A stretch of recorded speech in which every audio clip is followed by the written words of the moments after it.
जो मथुरा और वृंदावन है उसमें मेरे दादाजी के जो फादर थे उनकी एक गद्दी थी, जो हाथ को देखना, मस्त रेखा को देखना, ये सारा वो करते थे। तो वो गद्दी ट्रांसफर होती है, बाप अपनी गद्दी अपने बेटे को देता है। यीशु मसीह के बारे में तो उनको दूर दूर तक नहीं पता था। अचानक मेरे जिंदगी में क्या हुआ, मुझे दौरे पड़ने लगे, मेरे हाथ पैर मुड़ जाने, मुझे होश नहीं रहता था। मैं अपनी मम्मी को हमेशा हग करके सोती थी। तो जब मैंने दवाइयाँ बंद की, मुझे हर दिन ऐसा लगता था कि ये पंखा है, अगर मेरे माँ बाप बाहर चले जाएं तो मैं इसे लटक के मर जाऊं।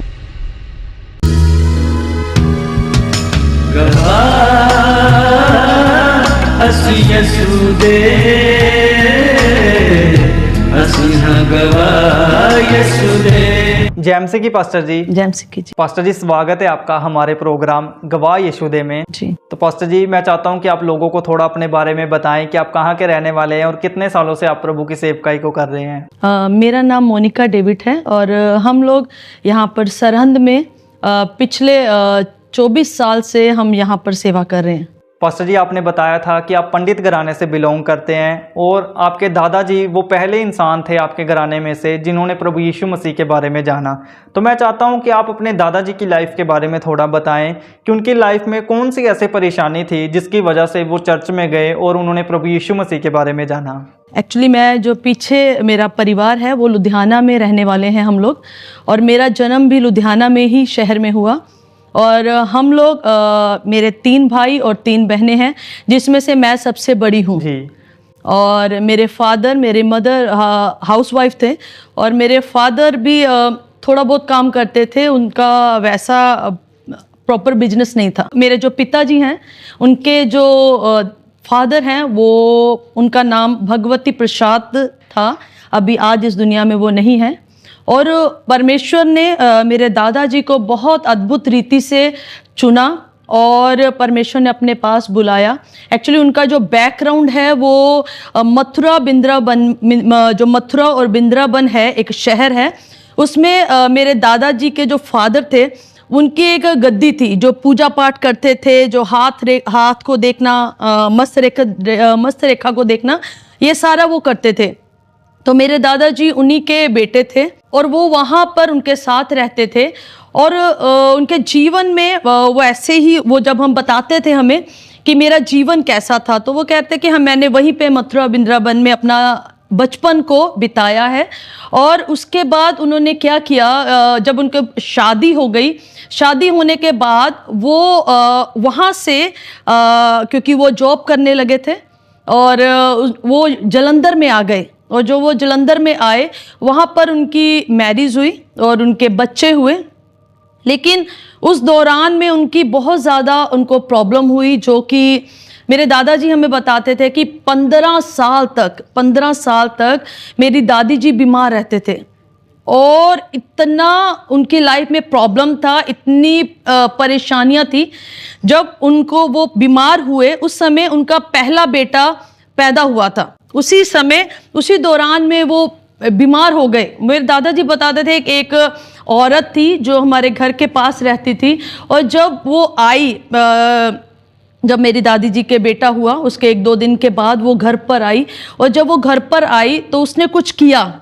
उसके बाद मेरी दादी जी धीरे धीरे बीमार होते गए और इतने बीमार हो गए कि उनको 15 साल तक वो बीमारी उनको थी। और मेरे दादाजी कहते थे हमें कि ऐसा कोई भी डॉक्टर, ऐसा कोई भी जो झाड़ फूक करते हैं, या कोई भी पंडित को उन्होंने नहीं छोड़ा, क्योंकि वो उसी में से निकले थे।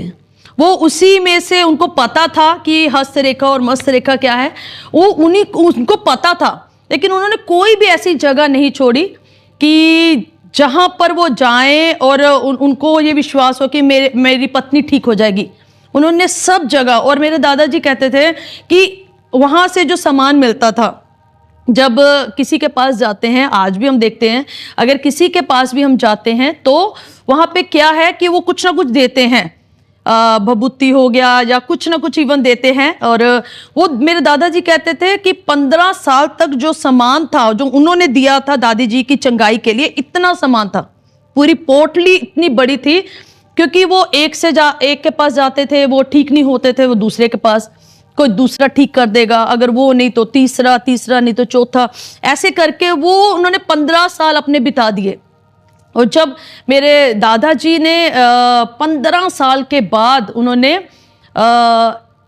वो इतने निराश थे अपनी ज़िंदगी में, इतने परेशान थे, तो क्योंकि उस दौरान उनके 3 बेटे और 1 बेटी हो गई।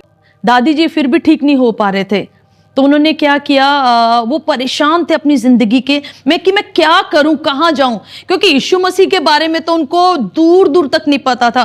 क्योंकि आज का जो समय हम देखते हैं सोशल मीडिया का समय है, और उसमें इतनी जल्दी लोगों हर एक के पास फ़ोन है, और हर एक जन उस फ़ोन के द्वारा यीशु मसीह के वचन को सुन रहे हैं, जब पता चल रहा है उनको। लेकिन उस समय जबकि 1980 की 1960 जब 65 की बात होगी, जब 70 की बात होगी, ऐसे ही कुछ होगा, मुझे करेक्ट डेट नहीं पता।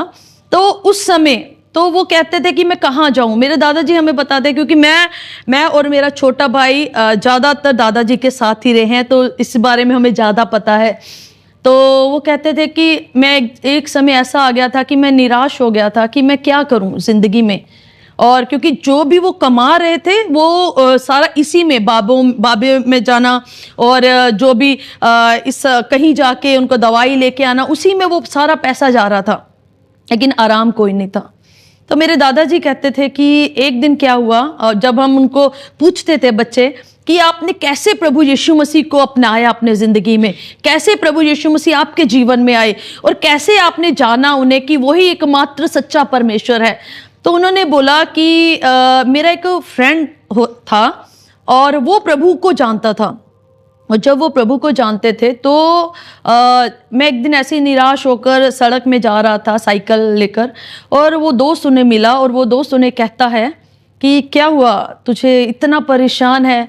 तो उन्होंने बोला कि मेरे दादाजी ने बोला कि मैं क्या करूं, मुझे 15 साल से ऊपर हो गए, और मेरी वाइफ ठीक नहीं है, और मेरा सारा पैसा ऐसे ही लग रहा है, मैं परेशान हूँ अपनी ज़िंदगी से, मैं अपनी जॉब देखूँ या फिर मैं अपने परिवार को देखूँ, मुझे कुछ समझ नहीं आ रहा।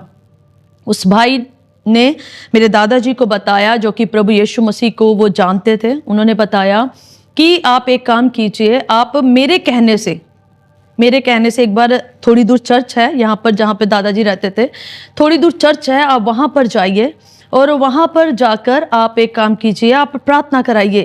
तो जब दादाजी को पता चला कि इन्होंने तो यीशु मसीह के बारे में, क्योंकि ये जो बताया है, क्योंकि यीशु मसीह के बारे में जो अफवाहें हैं वो आज ही नहीं, पहले से भी है, ऐसे ही है।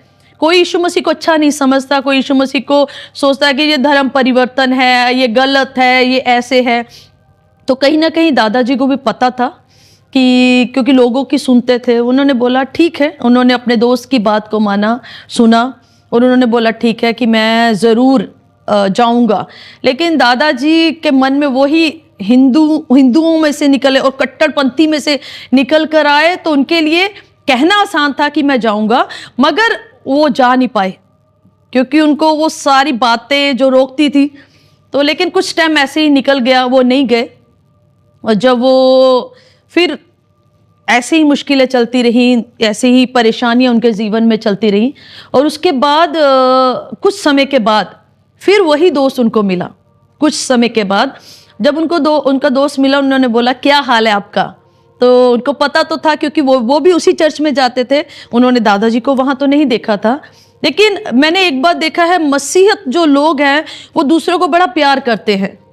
दादाजी ने उनकी बात नहीं मानी, दादाजी उनके कहने से गए नहीं, लेकिन फिर भी वो दूसरी बार जब उनसे मिलते हैं तो दादाजी से पूछा कि क्या हाल है आपका। तो दादाजी ने बताया कि बिल्कुल ठीक नहीं है, मैं क्या करूं। उन्होंने बोला मेरे भाई, तू मेरा दोस्त है और मैं तेरी तकलीफ़ों को समझता हूँ, मेरे पास ऐसा कुछ नहीं है कि मैं तेरी तकलीफ़ों को हटा सकूँ, लेकिन एक नाम है यीशु मसीह का नाम, जिसने मेरे ज़िंदगी में भी बहुत बड़े काम किए हैं, और वही आपके जीवन में भी बड़े काम करेगा, एक बार जाकर तो देखो आप।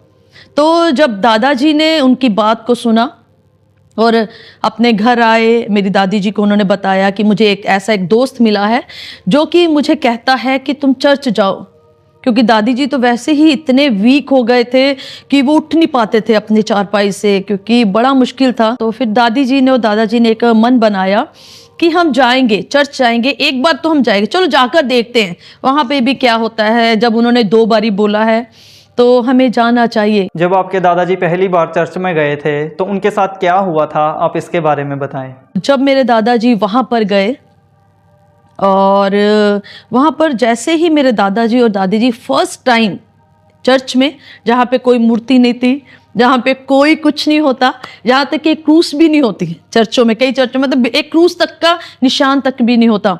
और वहाँ पर जब दादा दादी जी मेरे गए और मेरे दादाजी कहते थे कि जब हम फर्स्ट टाइम गए और पास्टर थे वहाँ पर, जब हमने उनको अपनी परेशानियों को बताया, दुख को बताया, उन्होंने बोला कि हम आपके लिए प्रार्थना करेंगे।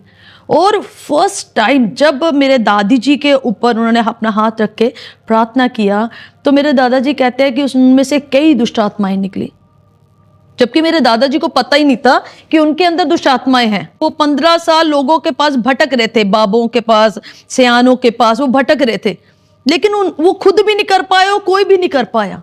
और फर्स्ट टाइम जब मेरे दादाजी वहां पर गए और दादी जी ने उसी समय उनके अंदर काफ़ी दुष्ट आत्माएं निकली और उसके बाद मेरे दादी जी गिर गए वहीं पे। और मेरे दादाजी ने देखा और अचंभा करने लगे कि ये क्या हो गया एकदम से। ना किसी ने कुछ हाथ में बांधा, ना किसी ने कुछ तिलक लगाया, ना किसी ने कुछ किया, ये हो कैसे गया। तो दादाजी पीछे खड़े होकर, क्योंकि बहनों की और भाइयों के अलग अलग बैठने का स्थान होता है चर्च में, तो मेरे दादाजी एक साइड में थे। तो जब वो वहाँ पे आए तो उन्होंने देखा कि ये कैसे हो गया। और फिर उन्होंने देखा कि उन्होंने पास्टर जो वहाँ थे प्रेयर कर रहे थे, उन्होंने बोला रहने दो, ठीक है, परमेश्वर ने यीशु मसीह ने इन्हें छुटकारा दिया है। तो जब दादाजी आगे आए उन्होंने बोला कि कैसी है मेरी वाइफ, उन्होंने बोला ठीक है, प्रभु आपकी वाइफ को चंगा करेगा।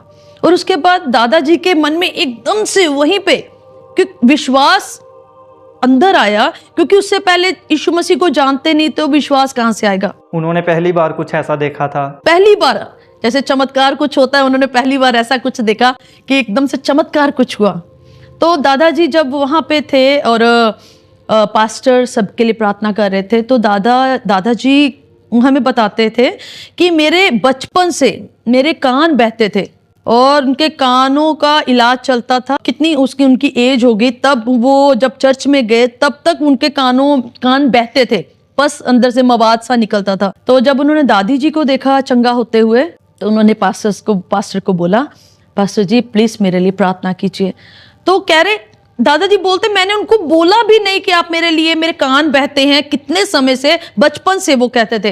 लेकिन जब उन्होंने प्रार्थना किया और मेरे दादाजी के कान, जब उन्होंने चेक नहीं किया ऐसे करके, बस प्रार्थना करके घर चले गए। और जब वो घर पे गए और उन्होंने देखा कि मेरे कान पेन नहीं हो रहा, कुछ दर्द नहीं हो रहा, और शाम तक उन्होंने देखा कुछ बह नहीं रहा क्योंकि चिपचिपा आता है कुछ। तो उन्होंने बोला मैं ठीक हूँ। उन्होंने एक दिन, क्योंकि संडे के बाद ही उन्हें चर्च जाना होता है, क्योंकि हर संडे चर्च लगता है, कई जगहों में अलग अलग दिनों में भी चर्च मीटिंग्स होती हैं। लेकिन वो वहाँ पर जब गए और उन्होंने चंगाई को पाया और मेरी दादी जी उसी समय चंगे हो गए। और परमेश्वर ने उनके जीवन में इतना अद्भुत काम किया। जो एक बेटा जो पंडित फैमिली से आया और जिनके परिवार वाले इतने ज़्यादा मूर्ति पूजा को मानने वाले, इतना उनका जहाँ, क्योंकि उनकी गद्दी थी, मेरे दादाजी के पापा की गद्दी थी, तो वो गद्दी ट्रांसफ़र होती है। जब बच्चे बड़े हो जाते हैं तो बाप अपनी गद्दी अपने बेटे को देता है। लेकिन दादाजी वो नहीं ले पाए, उनको पता था लेकिन वो नहीं ले पाए। और जब दादी जी ठीक हुए और उसके बाद उनके जीवन में इतना विश्वास आ गया, कहाँ से आया वो मुझे नहीं पता, क्योंकि प्रभु कर सकता है। सच में बाइबल में जैसे एक बात लिखी है, तुमने मुझे नहीं चुना, मैंने तुम्हें चुना है। और मेरे दादाजी को मेरे परमेश्वर ने, जो आज हम कहते हैं यीशु मसीह ने चुना, बहुत बड़ी बात थी, क्योंकि वो उनका उस दिन उनका उद्धार का दिन था। उस दिन उन्होंने अपने जीवन को बदला। आप यकीन नहीं मानेंगे उस दिन क्या हुआ। मेरे दादाजी घर आए, फर्स्ट दिन गए और चंगाई को देखा, मेरे दादी चंगे हो गए और घर आए मेरी दादी जी को वहीं पे, क्योंकि वीक थे, और उन्होंने बोला कि अभी थोड़ा टाइम यहीं पे रहने दो। घर से थोड़ी दूर ही चर्च था, तो उन्होंने बोला ये वीक है, आप इनको थोड़ी देर यहीं रहने दो, हम इनके लिए और प्रार्थना करेंगे। और जब मेरे दादाजी घर आए, अपने बच्चों, उनके बच्चे घर ही पे थे, जो मेरे पापा वगैरह थे वो घर ही पे थे। तो जब वो घर पर आए, उन्होंने जो भी उनके घर में जितना भी 15 साल में सामान था, चाहे वो कलावा हो, कुछ भी हो, इस बारे में मुझे इतना नहीं पता, क्योंकि हमने कभी इसमें, क्योंकि मेरे दादाजी के आने के बाद हमें पता ही नहीं है तो, लेकिन दादाजी हमें बताते थे जो भी सामान था वो देते हैं। इतना कहते, वो इतना सामान ज़्यादा था। उन्होंने एक चद्दर लिया, वो चद्दर के बीच में सारा सामान रखा, पूरे घर को साफ किया और उठाया और साइकिल पे रखा, और जाते समय एक नहर थी उसमें फेंका है। और मेरे दादाजी कहते हैं कि मैंने आज सच्चे परमेश्वर को जान लिया, और जो जिंदगियों को बदल सकता है, जो चंगाई दे सकता है, जो मुर्दों को जीवन दे सकता है। कि वहाँ पे आपको ये बात बताऊंगी कि वहाँ पर सिर्फ दादी जी अच्छे नहीं हुए थे, वहाँ पे कई लोग थे उस समय जो बीमारी से चंगे हुए थे। तो जब वो दादाजी ने उनको देखा तो उनका विश्वास प्रभु में इतना बढ़ गया कि उन्होंने फिर, जब तक वो जीवित रहे, उन्होंने कभी भी, मैं कहूँगी कभी भी पीछे मुड़कर नहीं देखा। और फिर रेगुलर चर्च जाना शुरू हुए, और जैसे जैसे चर्च जाते रहे, उनको प्रभु यीशु मसीह के बारे में और पता चलता रहा। तो उसके बाद जब तक वो जीवित रहे, मेरे दादी जी और दादाजी, उनके जीवन में वो समस्याएं जो पहले थी वो कभी नहीं हुई। आपके दादा और दादी जी ने प्रभु यीशु मसीह के बारे में जाना, वो दोनों हील भी हो गए, लेकिन आपकी खुद की लाइफ कैसी थी, आप इसके बारे में बताएं। जी, जब हम छोटे थे, 10 साल 8 साल की जब मैं थी, तो हमारे जो परिवार था, जॉइंट फैमिली थी, तो उसमें मेरे फैमिली में मैं सबसे बड़ी बेटी हूँ। और जब 10 साल की मैं हुई, अचानक मेरे ज़िंदगी में क्या हुआ, मुझे दौरे पड़ने लगे, और मुझे पता ही नहीं लगा कि ये क्या हो रहा है मेरी ज़िंदगी में। और दौरे ऐसे पड़ने लगे कि मेरे हाथ पैर मुड़ जाने, मुझे होश नहीं रहता था, और मुझे पता ही नहीं लगता था कि क्या हुआ। और फिर जब मुझे ऐसा होने लगा, मेरे जो पेरेंट्स थे उन्होंने डॉक्टर को बुलाना और उन्होंने इंजेक्शन वगैरह मेडिसिन देना। मगर ये जो फर्स्ट टाइम मेरी ज़िंदगी में 10 साल की उम्र में ऐसा हुआ, उसके बाद मेरी ज़िंदगी में एकदम से मेरी ज़िंदगी बदल गई। इतना मेरी ज़िंदगी में परेशानी आ गई। और मैंने अपनी ज़िंदगी में क्या किया, क्योंकि वो एक बार जब ऐसा दौरा मुझे पड़ा, उसके बाद मुझे फिर से कुछ महीने के बाद फिर से ऐसे होने लगा।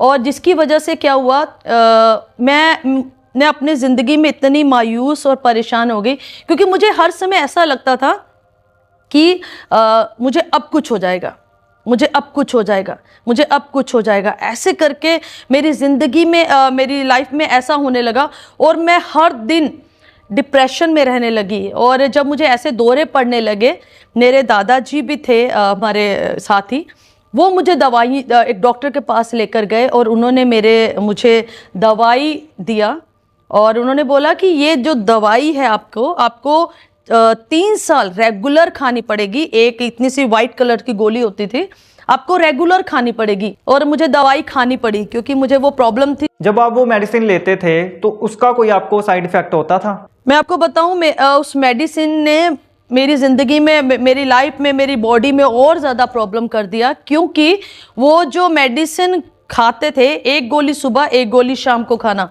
वो दवाई खाने के बाद ऐसा था कि पूरा दिन आप सोते रहो, आप उठ नहीं सकते। और यहाँ तक कि उस दवाइयों का असर मेरी लाइफ में, खुद की लाइफ में हुआ। मेरी जो बुद्धि कहते हैं कि दिमाग मेरा कम होने लगा, मैं सोचने की शक्ति कम होने लगी। क्योंकि एक इंसान सुबह से लेकर शाम तक अगर सोता रहेगा तो उसकी लाइफ में क्या होगा। और जब मैं बीच में मेरे मम्मी कहते थे कि बेटा उठ जा, तो कि खाना खा लो, ये कर लो, अगर मेरे मम्मी उठाते थे तो मुझे डर लगता था उस समय, और मैं ऐसे डरती थी मुझे अब कुछ हो जाएगा। आपको किस चीज़ से डर लगता था? कि कहीं आपकी डेथ ना हो जाए? एक्चुअली पहले तो ऐसा था कि मुझे दौरे या फिट्स पड़ जाएंगे, ये था पहले तो ये होने लगा। क्योंकि एकदम से तो पता ही नहीं होता कि ये बीमारी आपको कितना लंबा लेके जाएगी। एक बात आपको बताऊं, जब मुझे ये सब होने लगा, उस समय मेरा खुद का फेथ मेरे प्रभु पे नहीं था। मैं यीशु मसीह को पूरी तरह जान ही नहीं पाई, क्योंकि आपने फॉलो ही नहीं किया प्रभु यीशु मसीह को। फॉलो नहीं किया। मेरे दादा दादी करते थे, क्योंकि किसी वजह से वो चले गए, इंग्लैंड में चले गए। उसके बाद हम जो बच्चे थे, हमने अपनी ज़िंदगी जीना शुरू किया। 10 साल की उम्र तो वैसे ही आपको पता है, उतना एज तो होता नहीं, बुद्धि नहीं होता। तो मुझे ऐसा लगा ही नहीं था कि ये मुझे इतना लंबा टाइम में मुझे बीमारी में मुझे बिताना पड़ेगा। और जब मैं दवाई खाती थी, हमेशा सोते रहना, खाना खाना, फिर डर लगना, फिर मेरे जीवन में ऐसा होना कि मुझे अब कुछ हो जाएगा, ऐसे करके फिर सो जाना। और इस समय में अगर आपको बताऊं तो मेरी माँ ने मेरा बहुत साथ दिया है। अगर मेरी मम्मी मेरे साथ ना होते तो शायद मैं इस दुनिया में नहीं होती। क्योंकि जब मुझे ऐसा डर लगता था, जब मुझे ऐसे दौरे पड़ते थे, तो मैं अपनी मम्मी को हमेशा हग करके सोती थी, क्योंकि मैं ना छोड़ती नहीं थी। मुझे लगता था मुझे कुछ हो जाएगा। और जब ऐसे ही कुछ महीने बीते, दवाइयाँ खानी शुरू किया, और फिर कुछ साल बीते, इसी दौरान इसी बीमारी में मैंने अपने 5 साल बिताए हैं। और आज भी अगर आप पूछोगे मुझे कि मैंने वो 5 साल का आपको कुछ याद है, मैं कहूँगी बहुत थोड़ा सा याद है, मुझे याद ही नहीं है। पास्टर जी, इस प्रॉब्लम को आपने ओवरकम कैसे किया, कैसे आप इससे बाहर आए और कैसे आपने प्रभु यीशु मसीह के बारे में जाना, आप इसके बारे में बताएं। जब मैं इस बीमारी में चल रही थी, तो मैं एक बात बताना चाहूँगी। उसके बाद 2-3 साल के बाद तो मुझे ऐसा लगने लगा कि मैं सुसाइड कर लूँ, ऐसा हो गया। और मेरी ज़िंदगी में हर दिन हर सेकंड जब भी मुझे आँख खुलती थी, क्योंकि कुछ समय के बाद मैंने दवाइयाँ बंद कर दी थी, 3-3.5 साल के बाद, क्योंकि मुझे पता था कि मुझे कुछ समझ ही नहीं आ रहा, कुछ मैं अच्छी नहीं हो रही, तो मैं क्यों दवाइयाँ खाऊं। तो जब मैंने दवाइयाँ बंद की, तो मुझे हर दिन ऐसा लगता था कि ये पंखा है, अगर मेरे माँ बाप बाहर चले जाएं तो मैं इससे लटक के मर जाऊं, या फिर मैं ऐसे ही चले जाऊं सड़क पे ऊपर और किसी ट्रक के नीचे आ जाऊं। मुझे ऐसा होने लगा, और हर दिन मैं यही सोच रही थी कि मैं मर जाऊं। क्योंकि मैं अपने लिए मुझे तो जो परेशानी थी, मेरी फैमिली को मुझसे ज़्यादा परेशानी हो रही थी। और इसी दौरान जैसे कि आपने बोला कि आपने प्रभु यीशु मसीह को कैसे ग्रहण किया, कैसे आपने प्रभु यीशु मसीह को जाना। तो 5 साल के बाद एक पास्टर हैं लुधियाना में, जो केरला में रहते हैं, पास्टर जयराज है, वो उस हमारे शहर में हमारे घर के पास ही आए। और जब वो आए वहाँ पर, तो उनको पता चला कि यहाँ पर एक मसीह फैमिली है, तो वो हमारे घर पर आए। और जब वो हमारे घर पर आए और उन्होंने हमें बताया प्रभु यीशु मसीह के बारे में, जब वो आए तो मैं अंदर सो रही थी, और मेरे मम्मी ने मुझे बाद में बताया एक पास्टर आए थे। क्योंकि उससे पहले हमारा चर्च जाना बिल्कुल बंद था, हम जाते ही नहीं थे, प्रभु की बातों को मानते ही नहीं थे, हमारा कुछ भी ऐसा नहीं था। यीशु मसीह तो बहुत दूर है, हम अपनी ज़िंदगी जी रहे थे, चाहे दुख में थे, चाहे जैसे मर्जी थे, हमें ये था कि ठीक है। तो जब उन्होंने आए, पास्टर जयराज हमारे चर्च घर में आए, तो उन्होंने बताया प्रभु यीशु मसीह के बारे में। उन्होंने बोला कि हमने हाउस में चर्च शुरू किया है, तो आप आइए और हम आपके लिए प्रार्थना करेंगे। तो मैं वहाँ पर जाने लगी। मुझे पता चला कि मुझे ऐसा लगा कि यीशु मसीह को जानते तो थे, चलो चलते हैं फॉर्मेलिटी के लिए, चलो चलते हैं, क्या पता कुछ हो जाए। तो इतना तो नहीं पता था कि यीशु मसीह हमें चंगा करेगा, ऐसा कुछ नहीं था। तो जब हम वहाँ पर गए, एक बार गए, 2 बारी जाने के बाद फिर मेरे मन में ऐसा पवित्र आत्मा ने मुझे छुआ कि मैं ज़्यादा टाइम चर्च में रहने लगी। क्योंकि जब वहाँ प्रेयर करते थे, वहाँ पास्टर आराधना करते थे, हम कुछ छोटा झुंड था वहाँ पे, जब हम आराधना करते थे तो वहाँ पे बड़ा आनंद आता था। 10-12 साल की उम्र, मैं कहूँगी 10 साल की उम्र में मैं बीमार हुई, और 15 साल की उम्र में जब वो पास्टर आए तो थोड़ा सा सेंस था। तो वहाँ पे हम जाने लगे, प्रार्थना करने लगे, और ऐसे जाते जाते जाते फिर मैंने एक दिन प्रभु को ग्रहण किया अपने ज़िंदगी में। और मुझे पता लगा कि वही एक यीशु मसीह एकमात्र उद्धार करता है, जो मुझे जीवन दे सकता है, जो मुझे बचा सकता है, जो मेरी बीमारियों को ले सकता है, जो मेरे हालातों को बदल सकता है, जो मुझे जीवन दे सकता है। तो मैंने उस समय प्रभु यीशु मसीह को ग्रहण किया, और मैंने अपने पास्टर को बोला, पास्टर जी मुझे बपतिस्मा लेना है। जी। मुझे किसी ने फोर्स नहीं किया, ये मेरा अपना डिसीजन था। और मेरा अपना प्रेम था प्रभु के लिए, जो मैंने उन दिनों में प्रभु को जाना और प्रभु के मैं पास जा सकी। और बपतिस्मा लेने के बाद जब फिर पास्टर ने बोला ठीक है, अगर ये आपकी इच्छा है तो हम ज़रूर आपको देंगे बपतिस्मा। जब मैंने बपतिस्मा लिया उसके बाद मैंने अपनी ज़िंदगी में देखा, और पहले भी जब से चर्च आने लगा मैंने देखा कि मैं अभी उतना सो नहीं रही, मेरे मन में वो थॉट नहीं आ रहे, वो गलत विचार नहीं आ रहे, मैं मरने के बारे में नहीं सोच रही, मैं जो भी कुछ करती हूँ वो ठीक हो रहा है मेरी ज़िंदगी में। जिस टाइम से मैं चर्च जाना शुरू किया उसके बाद मुझे वो दौरे पड़ने बंद हो गए। हालेलुया। बिल्कुल ही बंद हो गए। और फिर जब मैंने बपतिस्मा लिया तो मैंने प्रभु को एक बात कहा था, भाई ब्रदर, मैंने प्रभु से एक बात कही थी कि परमेश्वर अगर आप मुझे चंगा करोगे, क्योंकि मेरी उस समय वही नीड थी, मुझे वही था कि मुझे चंगा होना है। तो जैसे प्रभु का वचन है वही हमें बुलाता है, कुछ ना कुछ उसकी योजनाएं हैं हमारे लिए जो वो उसने हमारे लिए रखी है। तो मैंने प्रभु को एक बात बोला कि अगर परमेश्वर अगर आप मुझे चंगा करेंगे तो मैं अपनी ज़िंदगी को आपकी सेवा के लिए दे दूंगी। उससे पहले मेरी ज़िंदगी में ऐसा कुछ नहीं था, मुझे सेवा करनी है, मुझे यहाँ तक कि मैरिज होगी कैसे होगा कुछ नहीं था। उस समय फर्स्ट टाइम मैंने प्रभु से कहा अगर आप मुझे चंगा करोगे तो मेरी पूरी ज़िंदगी आप ही के लिए है। तो उसके बाद बस प्रभु के पीछे चलने लगे और परमेश्वर ने मेरे हाथों को ऐसा थामा कि मैं कहूँगी आज मुझे 30 साल 35 साल हो गए, आज तक वो जो दौरे पड़ते थे, वो जो मेरे जीवन में प्रॉब्लम थी वो कुछ नहीं है, बिल्कुल ठीक हूँ। और सचमुच ये सब परमेश्वर ने मेरे ज़िंदगी में किया है। तो उसके बाद मुझे बाइबल कॉलेज जाने के लिए परमेश्वर ने मुझे मौका दिया और 1 साल मैंने बाइबल कॉलेज किया। उसके बाद मेरे फैमिली ने एक मेरे लिए लाइफ पार्टनर को ढूंढा जो पास्टर प्रिंस डेविड है। और सचमुच परमेश्वर ने मेरे ज़िंदगी में बहुत भलाइयों को किया है। और अगर वो मुझे तब ना छुड़ाता, तब मुझे ना बचाता तो मैं यहाँ पर नहीं होती। मैं अपने बच्चों को भी कहती हूँ कि मैं कब की मर गई होती, क्योंकि मैं अपनी ज़िंदगी को खुद ही नाश करने के लिए थी। तो आज जो भी हूँ प्रभु की अनुग्रह से हूँ, उसकी दया से हूँ। आपके नाम के आगे पास्टर लगता है, लेकिन कुछ लोग बोलते हैं कि जो एक औरत है वो पास्टर नहीं बन सकती, तो आप इसके बारे में क्या कहना चाहोगे?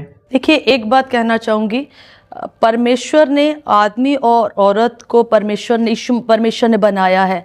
उसकी नज़र में दोनों इक्वल हैं, दोनों सेम है। और जो भी सेवा है ये कोई भी औरत अपनी इच्छा से तो कोई भी नहीं कर सकता इस दुनिया में, चाहे वो मेल हो फीमेल हो, कोई भी नहीं कर सकता।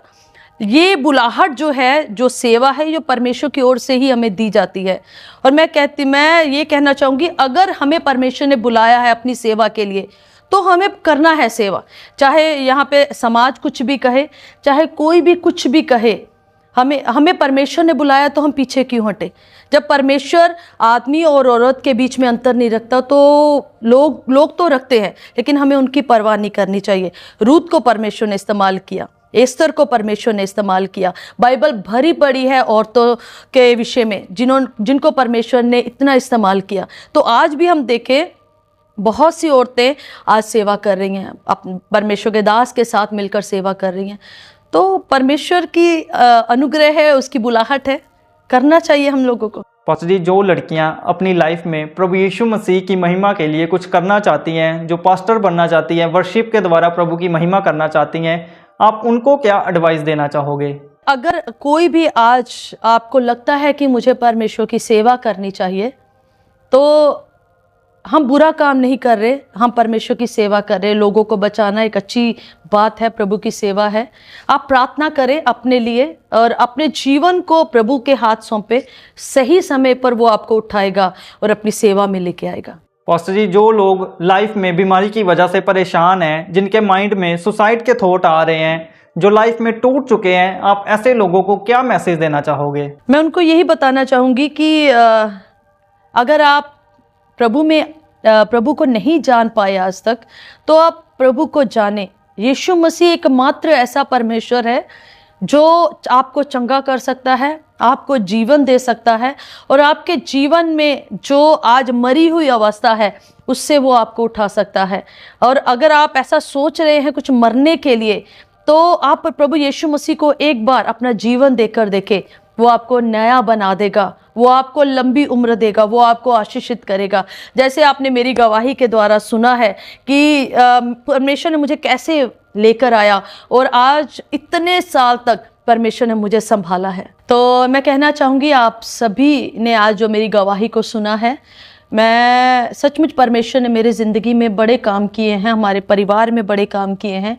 आप जितने भी आज मेरी गवाही को सुन रहे हैं, जो सुनेंगे, आप अगर आप दुखी हैं, आप परेशान हैं, आपके जीवन में बड़ी मुश्किलें हैं, आप सब जगह जाकर देखें, कहीं पर भी आपको आराम नहीं मिला, तो मैं कहना चाहूँगी एक बार आप आपके नज़दीक को अगर कोई चर्च है, आप वहाँ पर जाएं, वहाँ के पास्टर से मिलें और वहाँ उनको अपनी जो भी मुश्किलें हैं उनको बताएं। वो आपके लिए लगातार प्रार्थना करेंगे।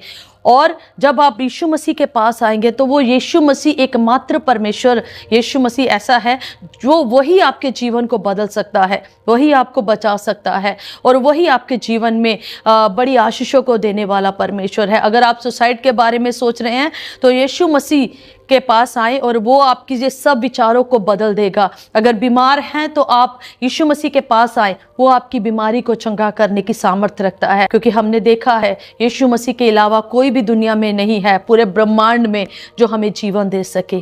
तो पास्टर जी, आपने अपना कीमती समय दिया और अपनी गवाही को हमारे साथ शेयर किया, इसके लिए पूरी गवाह इशू की टीम आपका दिल से धन्यवाद करती है। Thank you. जय मसीह की पास्टर जी। तो अभी आपने परमेश्वर की दासी की गवाही को सुना। आपने देखा कि कैसे परमेश्वर ने इनको दुखों से, तकलीफ़ों से आज़ाद किया। आज ये खुद परमेश्वर की सेवकाई को कर रहे हैं। तो आप ये गवाही बीमार लोगों के साथ ज़रूर शेयर करना, जो लाइफ में परेशान हैं, जो टूट चुके हैं, आप उनके साथ इस वीडियो को ज़रूर शेयर करना। प्रभु आप सबको बरकत देगा। सबको जय मसीह की। तो मेरे प्रिय भाई बहनों, अभी आपने एक बहुत बड़ी अद्भुत गवाही को सुना। तो मेरा विश्वास है परमेश्वर इस गवाही के द्वारा आपके जीवनों में 100 गुना फलों को लेकर आएगा। आप इस टेस्टिमनी को अपने दोस्तों के साथ, फैमिली मेंबर्स के साथ शेयर ज़रूर करें, ताकि वो भी जान सके कि परमेश्वर कैसे लोगों के जीवन में काम कर रहा है। मेरा विश्वास है परमेश्वर इस गवाही को सुनने के बाद आपके जीवनों को सेम नहीं रहने देगा। आप हमारे चैनल गवाह यीशु को सब्सक्राइब कर लें, ताकि आने वाले दिनों में आप परमेश्वर के और गवाहों के साथ मिल सके। अगर आप भी अपनी टेस्टिमनी हमारे साथ शेयर करना चाहते हैं तो नीचे आपको एक ईमेल आईडी दिखाई दे रही होगी, आप उस ईमेल पर अपनी डिटेल शेयर कर दें, हम आपके साथ कांटेक्ट ज़रूर करेंगे। मेरा विश्वास है परमेश्वर आपके जीवनों को सेम नहीं रहने देगा। God bless you all. सभी को जय मसीह की। ਅਸੀਂ ਯਿਸੂ ਦੇ ਅਸੀਂ ਹਾਂ ਗਵਾਹ ਯਿਸੂ ਦੇ।